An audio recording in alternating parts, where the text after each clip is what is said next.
نور محمد صلی اللہ لا الہ الا اللہ حسبی۔ السلام علیکم دوستو، رابعہ بصری رحمۃ اللہ کو دنیا سے گئے 1200 سال ہو چکے ہیں، لیکن ان کا نام آج بھی زندہ ہے۔ رابعہ بصری اعلیٰ درجہ کی خاتون تھی۔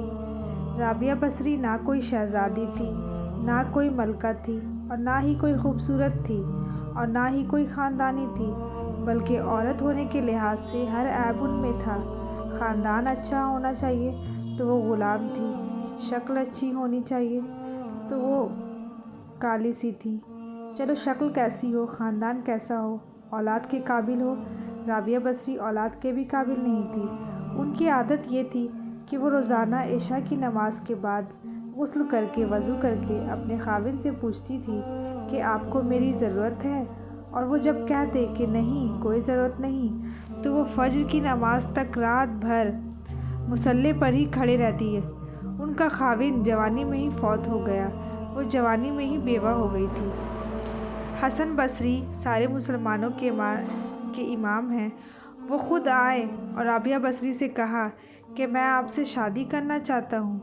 انہیں کوئی شادی کا شوق نہیں تھا، کیونکہ رابعہ بصری تو اولاد کے قابل بھی نہیں تھی، شکل بھی قابل تعریف نہ تھا، لیکن ان کی خوبی، اللہ سے ان کا لگاؤ اور محبت حسن بصری کو ان کی طرف کھینچ کر لایا۔ انہیں یہ لالچ تھا کہ اگر یہ میری بیوی بن جائے تو شاید میری بخشش بھی ہو جائے گی۔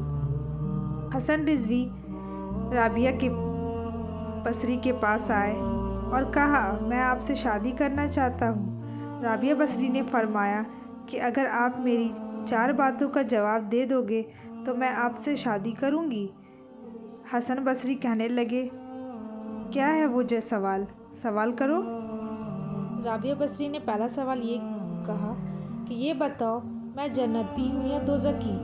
حسن بصری کہنے لگے، یہ میں نہیں کہہ سکتا۔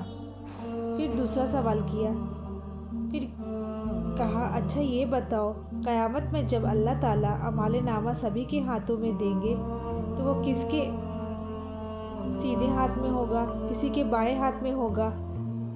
یہ بتاؤ کہ میرا نام اعمال میرے دائیں ہاتھ میں ہوگا یا بائیں ہاتھ میں ہوگا؟ حسن بصری نے کہا، یہ بھی میں نہیں جانتا، میں کچھ نہیں کہہ سکتا۔ پھر کہنے لگی، اچھا یہ بتاؤ، جب اللہ نیکیوں کو تولے گا، کسی کی نیکیاں بڑھ جائے گی اور کسی کے گناہ بڑھ جائیں گے، میرے گناہ بڑھیں گے یا نیکیاں زیادہ ہوں گی؟ کہنے لگے، یہ بھی میں نہیں بتا سکتا۔ پھر کہا، اچھا یہ بتاؤ، جب لوگ پل صراط سے گزریں گے، کوئی پل صراط پار کر جائے گا اور کوئی نیچے جہنم کی طرف گر جائے گا، تو میں پل صراط پار کر جاؤں گی یا نیچے دوزخ میں گر جاؤں گی؟ حسن بصری کہنے لگے، یہ بھی میں نہیں بتا سکتا۔ تو فرمایا، اچھا جاؤ، مجھے تیاری کرنے دو، مجھے ان 4 باتوں کی تیاری کرنی ہے، میرے پاس شادی کے لیے وقت نہیں ہے۔ جب آپ سالن بنانے کے لیے بیٹھی تو پیاز نہیں تھا، آپ کی مدد کے لیے نہ خاوند تھا، نہ اولاد تھی، نہ بھائی تھا، نہ بہن تھی، اور نہ ہی کوئی خادمہ تھی۔ تو دیکھا اوپر ایک چیل اڑتے ہوئے جا رہی تھی، اس کے پنجوں میں پیاز تھا، اور وہ پیاز سیدھے رابعہ بصری کے گود میں آ کر گرا۔ اللہ پاک کہتے ہیں، جو ہم سے دوستی لگاتے ہیں، ہم پرندوں کو ان کا خدمت گزار بنا دیتے ہیں۔ جب ان کا انتقال ہوا، رات کے وقت ان کا انتقال ہوا، انہوں نے اپنی خادمہ سے کہا تھا کہ بس 2-4 لوگوں کو بلا کر جلدی سے دفن کر دینا، کسی کو نہ بلانا۔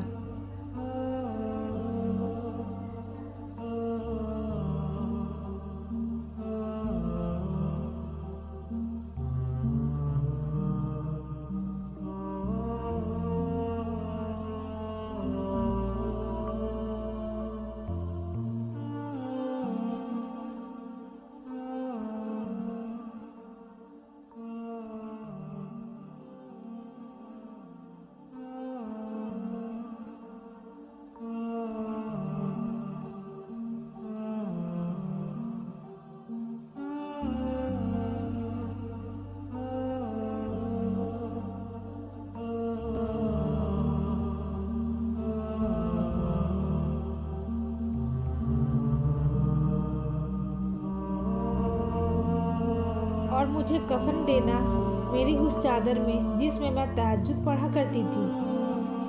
ان کی خادمہ نے راتوں رات دفن کر کے صبح اعلان کیا تو پورے علاقے میں شور مچ گیا کہ ہائے مجھے بتایا کیوں نہیں۔ اگلی رات کو ان کی خادمہ نے ان کو خواب میں دیکھا، سبز لباس پہنی ہوئی ہے، چہرے چمک رہے ہیں۔ خادمہ نے پوچھا آپ کے ساتھ کیا ہوا؟ تو انہوں نے کہا میرے ساتھ بہت عمدہ معاملہ ہوا۔ خادمہ نے کہا آپ کی وہ چادر کہاں گئی جس میں آپ کو کفن دیا گیا تھا؟ کہا اللہ تعالیٰ نے وہ اتار لی اور مجھے جنت کا لباس پہنا دیا، اور اس چادر کو اللہ نے سنبھال کر رکھا ہے۔ جب قیامت کے دن اللہ پاک میری نیکیوں کو تولیں گے تو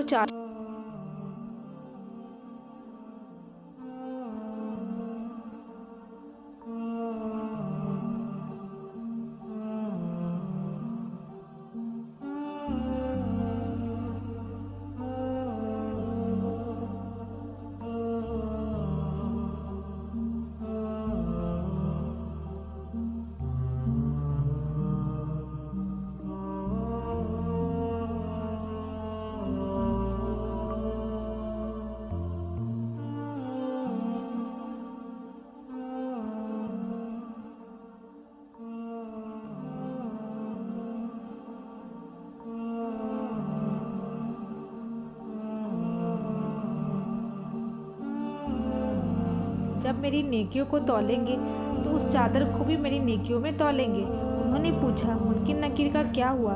کہا وہ آئے تھے، مجھ سے سوال کیا من ربوں کا، تیرا رب کون ہے؟ تو میں نے کہا جس اللہ کو 40 سال نہیں بلایا اس کو 4 ہاتھوں زمین کے نیچے آ کر بھول جاؤں۔ پھر منکر نکیر نے کہا کیا سوال کرنا، چلو واپس چلو اور انہیں ان کا مقام جنت الفردوس دے دو۔